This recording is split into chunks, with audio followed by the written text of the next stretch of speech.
დილის 9 საათი დაიწყო. დავაბანოთ პირი, გავიხეხოთ კბილები. დღეს გავწერე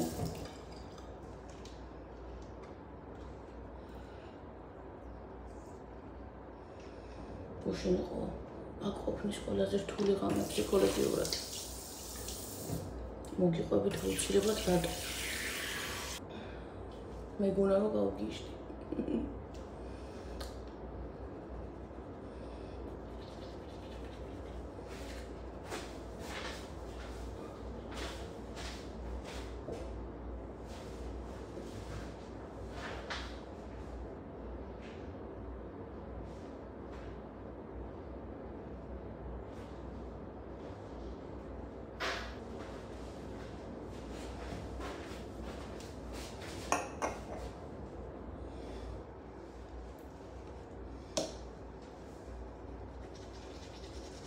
ღამე გამეღვიძა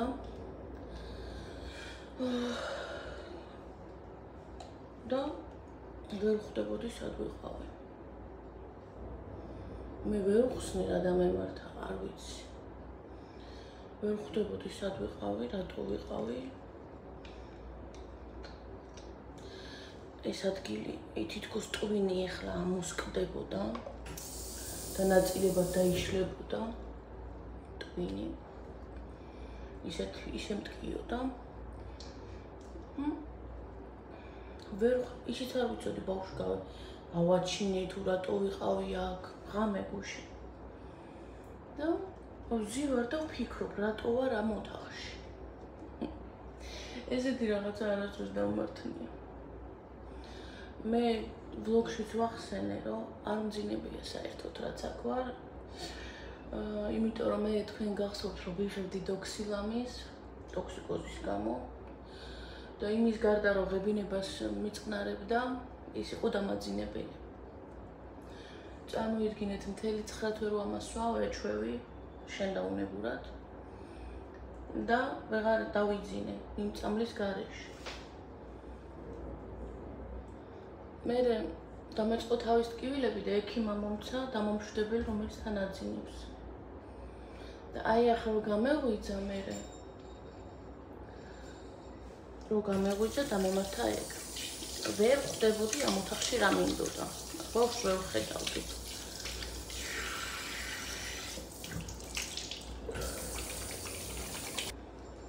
მაგრამ ვერ ვიაზრებდი რა. უბრალოდ ერთხელ მეგრძნობდი ტვინის ტკივილს. და ხმამაღლა ვერც ვეუბნები ექიმებს ვერ ვეძახი რომ აი ეს მჭირს და რა ხდება აქ რა მინდა თქო რა. ეგ რომ მეთქვა მე გუშინ აქ რა მინდა მეთქი. ბავშვს აღარ გამატანდნენ. მოსკი აქ რა მინდა. ახლა ველოდები სოსოს. რომ მოვიდეს და წაგვიყვანოს. კამერა იმედია.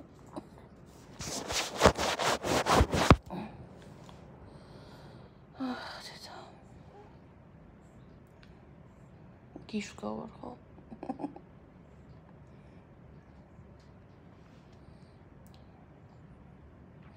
დავიღალე ძალიან. ხარია დავისვენებ სოსო შემცვლის. სახლში.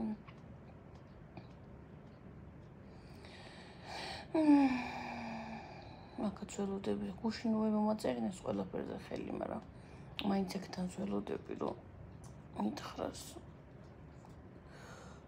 კარსითი უაქსოსოს და წავალთ. თითქმის ჩავალაგე ყველაფერი. ესეთი ხედი იყო ფანჯი.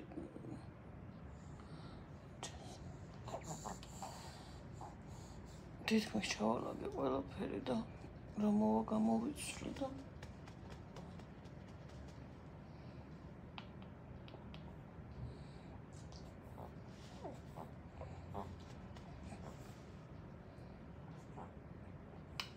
უკვე სახლიდან შემოგიეცდებით.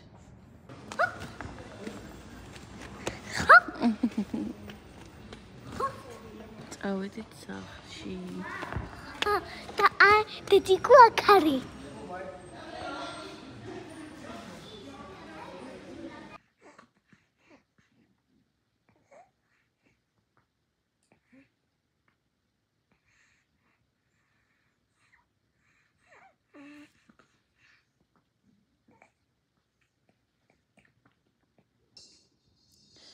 დღეს არის 22 აგვისტო. რატომ აფარია აგვისტოში ადიელა? იმიტომ რომ გუშინ დამემართა ციება კერდის გამო. იცით ქალებმა დედებმა იცით ეს რას ნიშნავს და დღეს დილით რო ავდექი კარგად ვიყავი, მაგრამ ცოტა ხნის წინ ისევ დამემართა. მაქსიმალურად ვიწველები აპარატით და იმედია მალე გამივლის. ყველაფერი ვიცი, კომპოსტოს ფურცელი, ისიც. ყველანაირი რჩევა უკვე მიღებული მაქვს. ჩემი მთავარი პრობლემა ტკივილი არ არის, ჩემი მთავარი პრობლემა არის მარტოობა. იმიტომ რომ ასეთ დროს გჭირდება ადამიანი, რომელიც შენ შვილს ხელში მაინც აიყვანს. იმიტომ რომ ხანდახან ისე მაკანკალებს, რომ მომიწია სოსოსთან დარეკვა. თქმა რომ მოტრიალდეს სახლში. ძალიან რთული პერიოდი გვაქვს, თუმცა ჯერა რომ ყველაფერი გაივლის და ეს ყველაფერი სიკეთით დასრულდება. თავარია ნების ყოფა, მოთმინება, გამძლეობა.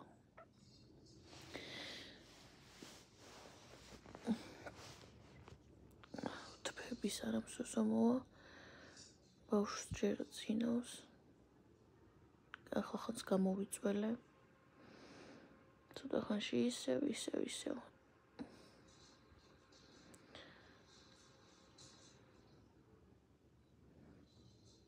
შემდეგ ჩართვამდე. ესე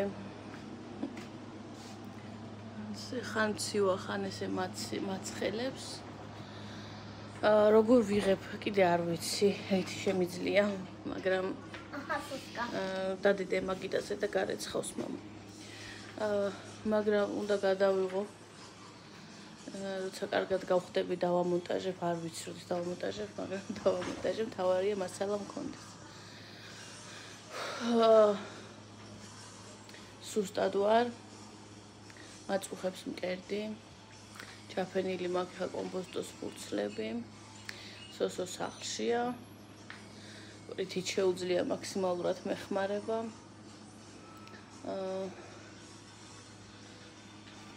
ვლაპარაკობ და თან ნერვული აშლილობაც მაქვს აშკარად. ვცდილობ რომ თავი ავიყვანო ხელში. რატომ მაქვს? იმიტომ რომ ეხლა ქალები ამას არც მკითხავენ, რატო გაქვსო. იცით რომ მშობიარობის მერე ერთბაშად გირტყავს. მით უმეტეს როცა ნაკერი გაწუხებს, მკერდი გაწუხებს, ხამი არ გძინავს და ნერვებზე გირტყავს ეს ყველაფერი. ჯანმრთელობაზე ეს ყველაფერზე ერთად. პლუს ამას რატო ვარ ამ დღეში, იმიტომ რომ ბევრი პრობლემა გვაქვს. ბევრი ვალდებულება გვაქვს. რასაც სოსოს მუშაობა ჭირდება. და მე ჩემი ცუდად ყოფნა ავტომატურად ნიშნავს სოსოს სახლში ყოფნას, იმიტომ რომ მე სოსოს მეტი აქ არავინ არ ამყავს. დღეს ისე ცუდად ვიყავი, რომ არ მოსულიყო ფიზიკურად, ანუ ხო. იმედი მაქვს, რომ ამ რთული პერიოდიდან გავძრებით და რა თქმა უნდა გავძრებით და დრო მოვა და გამეცინება ამ ყველაფერზე. მაგრამ ახლა საერთოდ არ მეცინება, ძალიან რთული პერიოდი გვაქვს და ისღა დაგვრჩენია, რომ მოვითმინოთ, ავიტანოთ და რაღაცნაირად გამოსავალი მოუძებნოთ. ზოგადად აგვისტოს თვე ძალიან რთული გქონდა ოჯახს. კი დაიბადა ეს კუნწულა გოგო, მაგრამ ამავდროულად ესეთი მძიმე, ესეთი პრობლემური თვე, რაც ამერიკაში ვარ, ჯერ არ გქონია, ამას სრული პასუხისმგებლობით ვიტყვი. ასეთი მძიმე და რთული თვე ჯერ არ გქონია და იმედი მოხსო თავს გავართმევთ ყველაფერს და მალე გაივლის ეს რთული პერიოდი. ახლა საღამოს 10 საათი ხდება. ამ გოგონას ცოტა ხანში დავაძინებ და მეც დავწვევი. მაქსიმალურად ვისვენებ, როცა ლიზა იელოს არ ძინავს ან უბრალოდ წყლარად არის მე ვიწვევი, თუ არ ვიძინებ ვწვევი მაინც. ლილეზე პირიქით ვიყავი, როგორც კი დაიძინებდა ბავშვი და წყლარად იყო, ეგრევე ვდგებოდი, ვრეცხავდი ვალად. არა, ამ ეტაპზე ამჯერად არა, როცა ლიზას ისვენებს, მეც ვისვენებ. ძინავს, მეც ვიძინებ, შეძლების დაგვარად. დანარჩენში ყველაფერში სოსო მეხმარება, საჭმლის გაკეთება იქნება თუ ლიზას ტანსაცმლის გარეცხვა თუ რაც. ისიც შეუძლია ყველაფრის მეხმარება და უფალს მილიარდჯერ ვუხდი მადლობას, მე რამდენად ვუხდი ვერ მოვთვლი სოსოსთვის. სოსო არის ჩემი ადამიანი, რასაც ვქვია და ამ ცხოვრებაში თუ რამეში გამიმართლა და თუ ოდეს მე რამისთვის მიწვალია, მithმენია, ამიტანია, უფალმა სოსოს სახით დამიფასა, ესე ვთქვათ რა და მე თქვენიცით ხშირად ავსაუბრო სოსოზე. მაგრამ გამიმართლა და მადლობა ღმერთს, იმიტომ რომ მეუღლეში უნდა გაგიმართლოს. რაც არ უნდა კარგი იყოს შენ, მაინც გჭირდება გამართლება რა. ყველა ვარიანტში უნდა გაგიმართლოს. ხო და მე ვთვლი რომ გამიმართლა და მადლობა უფალს ამისთვის. შვილები მყავს, ქმარი მყავს, უსაყვარლესი. ასე თუ ისე ჯანმრთელები ვართ. დანარჩენი ყველაფერი მოგვარდება. შემდეგ ჩართვამდე.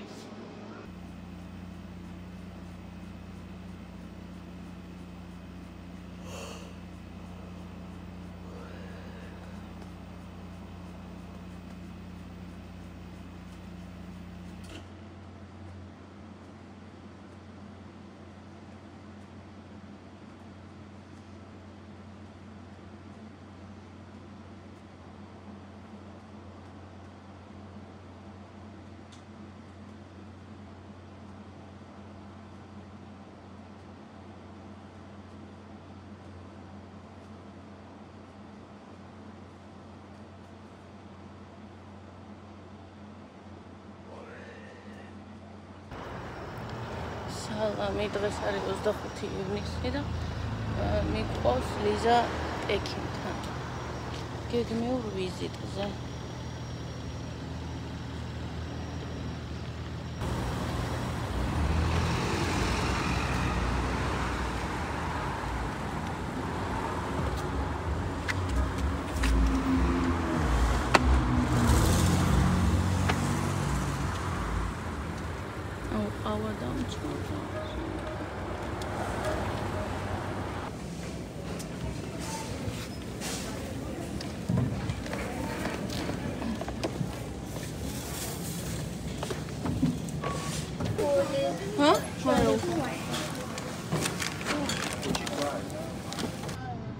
დღეს არის 26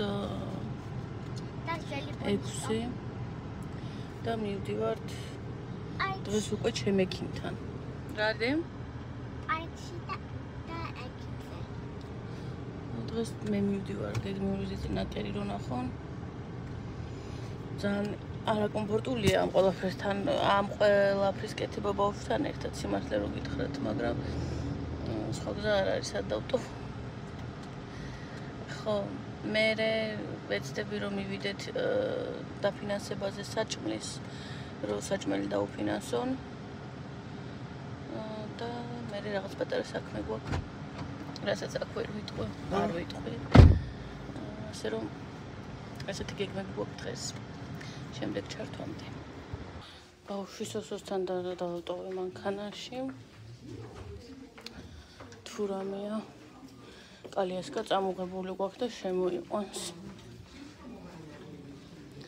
ძალიან ქაოსი მაქვს. ძალიან საგიჟეთი მაქვს ცხოვრებაში, ბავშვებო. აი, ვერც კი წარმოიდგენთ ისეთი საგიჟეთი მაქვს. რა ვაფეხა მგონია თავი. რაღაცა იქნება. ბოლოს რაღაცა იქნება. ორი ადამიანი ვართ, იმედია ეს რიგზეც იმოქმედებს. პირველ საათზე შესვლა ექიმთან და ეხლა პირველ საათზე 15.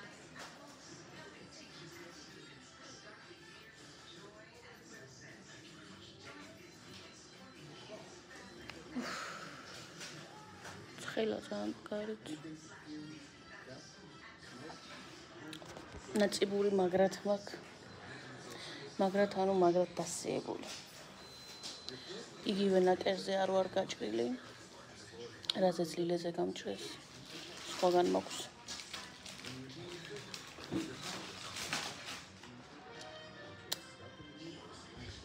რო შევადაროთ საქართველოს საკეისრო, აქაური საკეისრო, ამაზე ალბათ ვისაუბრებ რა.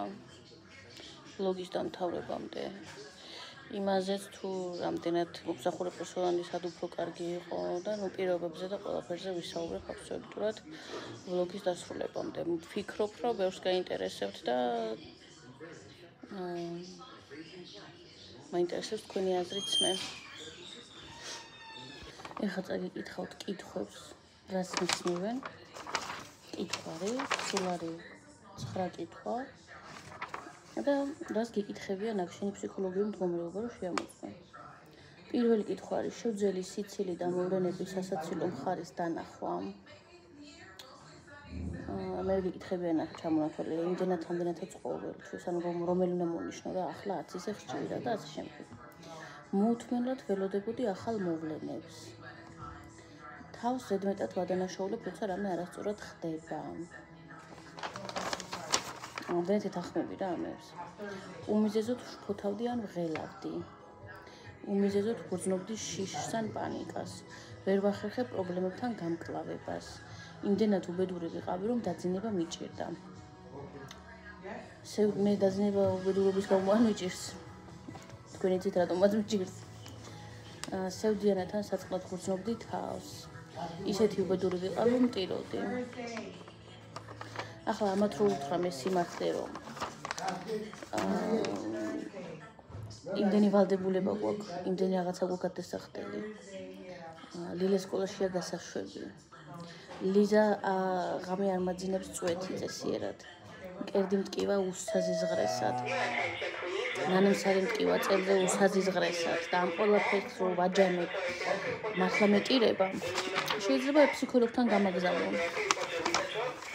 ამიტომ მე მომნიშნე ის რაც ამათ აწყობთ და მეც. საინტერესო ეს ცხოვრება რა. კიდე განახებთ რა მოუტანა, სანამ ლიზა ბაუნსერში ზის. პირველ რიგში მოუტანა ესეთი ჩასაცმელი სეტი კარტერსის. ესეც შეფუთვაშია.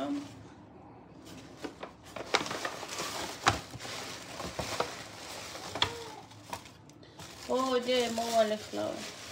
ხაღალები.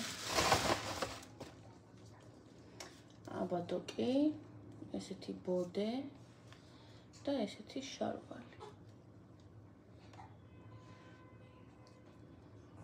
ბაცი ვარდისფერი, ძალიან მომეწონა. გასარეცხად არ ჩავაგდე, სანამ მეთქი არ ვანახებ ბავშვებს. და ასევე ესეთი შეფუთვით მოუტანა თავის მოვლის საშუალებები. აქ არის კანის დამატენიანებელი, შამპუნი და კიდევ ერთი რაღაცა კრემი. უნდა ვიცი ის მე გავაკეთე შეშიგ. ესეთი თავის მოვლის საშუალებების სეტი. და მოუტანა კიდე დონატები. ოღონდ ლიზას არა დონატები ოჯახის არის. ხო.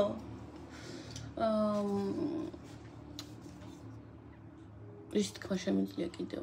ჯერჯერობით მეტის არაფრის. თუ რაიმე მექნება სათქმელი კიდევ ჩაგერთვებით. ეს vlogi ნელა როგორ ვამონტაჟებ ვერ გეტყვით. ზოგს კლინიკაში რო ვიყავი, მაშინ შევაერთე, ზოგი ვანაში რო ვიყავი, მაშინ შევაერთე, ზოგი ჭამის რო შევაერთე და აი ესე წიოთ ვკინძავ მასალებს, რომ თქვენამდე მოვიტანო. ხო, აუცილებელია, ხო? ყველანაირად ვეცდები ხოლმე, რომ დავდო vlogები, გამიგებთ, რომ ძალიან რთულია თავიდან. ნიუბარნი რო ყავს სახში, ამ ყველაფრის გაკეთება კი არა, ჩემი რაკოვინა სავსეა, ეხა გასაერცხი ჭურჭელით, მაგრამ ვერანაირად ვერაფერს ვერ ვშვები. აქ უცებ ჩაგერთეთ ეხლა, რომ ეს მეჩვენებინა, თორე კიდე როდის მომახერხებ, არ ვიცი. წავედი ეხლა მოკლედ და ვეცდები მალე ისევ ჩაგერთეთ. ეხლა უკვე დრო მოვიდა, რომ დავამთავრო ეს vlogi. იმიტომ რომ ძალიან გამეწევა. უკვე ძალიან გამეწევა 17 აგვისტოს მე ვიღებ და ვერ გავედი ბოლოში. ამიტომ ახლა მინდა თუ არ მინდა უნდა დავამთავრო უკვე რომ დავდო თორე 11 დღეა 12 vlogi არ გამიგია ახლა. ბოლოს მინდა დავამთავრო შედარებით საქართველოში და ამერიკაში ამ კონკრეტულ კლინიკაში მშობიარობის საკეისროს ამბავი ერთმანეთს მინდა შევადარო. მე საკეისრო გავიკეთე ღუდუშაურში. ღუდუშაური ვიღაცისთვის კარგი გამოცდილება, ვიღაცისთვის არ არის კარგი გამოცდილება. ამიტომ მე ჩემს შემთხვევაზე ვისაუბრებ მარტო და ძალიან ვთხოვთ კომენტარებში ღუდუშაურის ლანძღვას უნდა იწყებთ. იმიტომ რომ კიდევ ერთხელ ვიმეორებ, ვიღაცისთვის იყო კარგი, ვიღაცისთვის არის ცუდი ეს კლინიკა. ძალიან ინდივიდუალურია. შევადაროთ, პალატები შევადაროთ ერთმანეთს ჯერ ვიზუალურად, ხარისხით, საჭიროებები როგორი იყო იქ, როგორი იყო. ღუდუშაურშიც ძალიან კარგი პალატა იყო, თავისი დუშით იქნებოდა თუ ვანა ტუალეტით ესე ვთქვათ, საწოლი იქნებოდა თუ კომფორტის მხრივ, კონი აილენდის პალატაც და საქართველოში ღუდუშაურის პალატაც იყო თანაბარი ქულების ესე ვთქვათ რა, ვერცერts ვერს მოუმატებ და ვერც დავაკლებ, ანუ ძალიან ერთი და იგივე. იმის მიუხედავად რომ მე ღუდუშაურში ვიწექი ორ კაციან პალატაში, აქ ვიწექი ერთ კაციანში როგორც ნახეთ, ძალიან ერთი და იგივე პირობები იყო იქაც და აქაც. რაც შეეხება ექთნებს, მომსახურე ამ გოგონებს, ვინც გეხმარება იქ ყველანაირად, ექთნებს ესე ვთქვათ, როგორ მოგიდგნენ, როგორ გიდგებიან. ღუდუშაურში მე კარგი ექთნები შემხვდნენ, მაქსიმალურად მეხმარებოდნენ, ბავშვიც გაიყვანეს იქ ღამე. აქ არის განსხვავება ის, რომ არ გახავთ ბავშვი არსად. ბავშვი არის პირველივე დღიდან, პირველივე წამიდან, აი როგორც კი ოპერაცია გიკეთდება. საოპერაციოდან შენ და შენი შვილი გამოდიხართ ერთად გულზე. და გაწვენენ და შენ გამოკავს ფაქტიურად და იმ წამიდან არის შენთან ერთად. არავის არსად არ მიყავს, არავის არსად არ გაყავს. შეგიძლია ეძახი ექთანს ღილაკით და მოდის და ჭამს როგორც არის მოყავს შენთან და ასე შემდეგ. ყველაფერს აკეთებ შენ. ანუ არავის არ გაყავს. ღუდუშაურში მაგალითად მე იმ დღეს პირველ დღეს ცოტა ხნით ნახე ჩემი შვილი და გაიყვანეს მე და მეორე დღეს შემომიყვანეს. ხო, აქ ესე არ არის, აქ პირველივე დღიდან შენ ყავს შენი შვილი. ექთნების მიდგომაც საქართველოშიც კარგი ექთნები შემოხდა და აქაც კარგი ექთნები იყვნენ, ყურადღებიანები და ასე შემდეგ, ვერაფერს ვერ ვიტყვით სულს. რაც შეეხება საკვები საქართველოში უფრო გემრიელი. არ ვუღუნ მართლა, საქართველოში უფრო ნოყიერი და გემრიელი საჭმელი აქვთ, გქონდათ ღუდუშაურში. აქ ვერ ვიტყვი რომ იყო გემრიელი, აქ ფაქტიურად, რა ვიცი, კი ნახეთ თქვენ მაქსიმალურად განახეთ ყვება როგორ დანაირი იყო, მაგრამ იყო რა, საქართველოსი ჯობდა. კიდევ, არა 1 ცენტიც არ გადამიხდია, ყველაფერი დაფარა დაზღვევა. საჩუქრები საქართველოში გამოატანეს ლილეს პამპერსის ვაუჩერი და კიდევ რა, მე მგონი მეტი არაფერი, უსწორად მახსოვს, თუ რამე შევწდები ღუდუშაურში, ვინც გაიკეთეთ საკეისრო, შემახსენეთ კომენტარებში, მახსოვს რომ პამპერსის ჰაგისის ვაუჩერი გამომატანეს. აქ გამომატანეს ჩანთა, ბავშვს პირსახოცები, ღამე გასახვევი საძინე ტომარები, კიდევ რა. მეტი ისეთი არაფერი. ნუ ყოველ შემთხვევაში ვაუჩერი არ გამოუტანებიათ აქ, მაგრამ აი ეს ნივთები, საძილე ტომარები, ჩანთა, თავისი პატარა ჩანთი, დედის ჩანთა რა, ესეთი ის გვაჩუქეს. ხო, საჩუქრების მხრივ კონი აილენდის კლინიკა უფრო მეტად დაიხარჯა ესე ვთქვათ. ხო, კიდევ რა შემიძლია ვთქვა? 3 დღე ღამე გამაჩერეს, მე-4 დღეს გამომიშვეს, ლიზამაც გაიღვიძა. ნუ მოკლედ მთლიანობაში მაინც თანაბარი ამბავი იყო რა, ჩემი გადმოსახედიდან. ასე რომ, აი ესეთი ამბავი იყო, გაიღვიძა ლიზამ. ესეთი ამბავი იყო, ჩვენი ვლოგები გაგრძელდება. შემდეგი ვლოგი უკვე ლილე 4 სექტემბერს სკოლა შემიტის და შემდეგ ვლოგში იქნება ძირითადად ლილეს გამზადება. არაფერი არ მიყიდია ჯერ, არაფერი საერთოდ. ლილეს გამზადება იქნება, ამასობაში ლიზას საჭმელი გავუკეთოთ და დავამთავროთ ვლოგი, ხო? ლილეს გამზადება იქნება, იმიტომ რომ როდის რას მოვასწრებ არ ვიცი. ჩანთა და ლანჩბოქსი უკვე შევუკვეთე Amazon-ზე და მოიტანენ. ორშაბათს, დღეს შაბათია. და ტანსაცმლის საყიდლად და საკანცელარიო ნივთების საყიდლად წავალთ ერთად მე და სოსო. ვერ გეტყვით როგორც იქნა ეს ვლოგი დავამთავრე, მაპატიეთ რომ ესე დავიგვიანე, მაგრამ ყველა დედა გამიგებთ რა საგიჟეთი მაქვს. წავედი ახლა ჩემ გოგოს ვაჭამ დაგემშვიდობებით და ყველას დიდი მადლობა მოლოცვისთვის, კეთილი სურვილებისთვის და აბსოლუტურად ყველაფერი კაისთვის. ყველას ძალიან დიდი მადლობა. და ვეცდები მალე დაგიბრუნდეთ. შემდეგ შეხვედრამდე დროებით. Cheers!